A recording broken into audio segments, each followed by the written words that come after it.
وإذا أنعمنا على الإنسان أعرض ونأى بجانبه وإذا مسه الشر كان يئوسا قل كل يعمل على شاكلته فربكم أعلم بمن هو أهدى سبيلا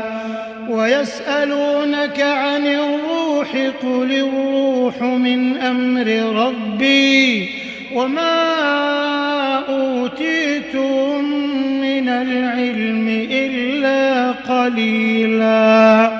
ولئن شئنا لنذهبن بالذي أوحينا إليك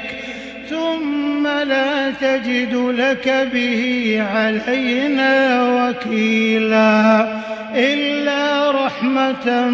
من ربك إن فضله